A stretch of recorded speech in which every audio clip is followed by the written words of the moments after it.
అనంతపురం జిల్లా కళ్యాణదుర్గం పట్టణంలోని Sriram Reddy water pump house వద్దకు వెళ్లి కార్మికుల సమస్యలు అడిగి తెలుసుకున్న ఎమ్మెల్యే సురేంద్రబాబు. మీకు వేతనాలు రాకుంటే నా సొంత నిధుల నుంచి అయినా ఇస్తానని ఎమ్మెల్యే కార్మికులకు హామీ ఇచ్చారు. ఇప్పటికి సంబంధిత అధికారులు కాంట్రాక్టులతో కూడా మాట్లాడానని మరియు జిల్లా కలెక్టర్తో మాట్లాడానని, సహకాలంలో మీకు వేతనాలు అందుకుంటే నా సొంత నిధులతో వేతనాలు అందిస్తానని, మీరు ఇబ్బంది లేకుండా చూస్తానని, అలాగే మీ డిమాండ్లను కూడా అధికారులతో మాట్లాడి పరిష్కరిస్తానని భరోసా ఇచ్చారు. అనంతరం కార్మికులతో కలిసి మోటార్ ఆన్ చేసి నీటిని విడుదల చేయడం జరిగింది.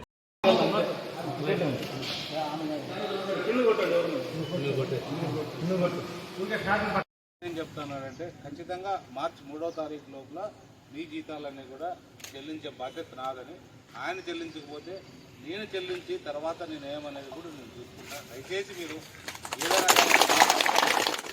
చూసుకొని మీరు ఏదైతే విధుల్లో ఉన్నారో ఒక 2 గంటలు వెయిట్ చేసినా కూడా చాలామంది ఇబ్బందులు గురవుతున్నారు.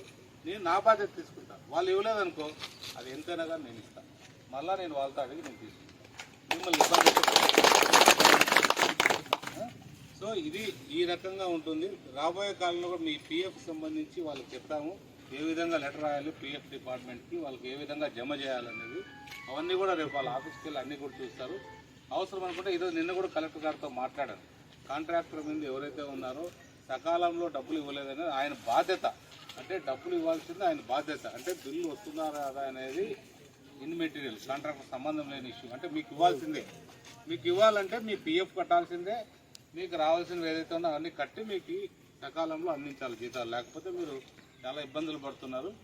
ఇంకా ఏదో చెప్పారు 18,000 రావాల్సిందే 15,000 ఇస్తున్నారు, 2,000. అది అంటే ఒకటి ఏంటంటే పిఎఫ్ నాకు సంబంధించిన రూల్ ఒకటి చెప్తాను మీకు. అంటే మా ఆఫీస్లో కూడా చాలామంది పిఎఫ్ కడతారు కాబట్టి ఒక 50% మీరు భరించాలా, 50% వాళ్ళు భరించుకొని కట్టాలి మీ తరఫున అంతా కూడా.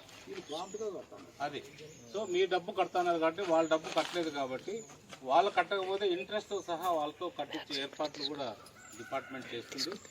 కాబట్టి మీరు కూడా ఒకసారి ఆలోచన చేసుకొని మీరు ప్రజలను దృష్టిలో పెట్టుకొని ఖచ్చితంగా మానవతా దృక్పథంతో మీరు ఈ సమ్మెను విధింపజేస్తే అన్ని రకాలు కూడా బాగుంటుందనేది మా అందరి అభిప్రాయం.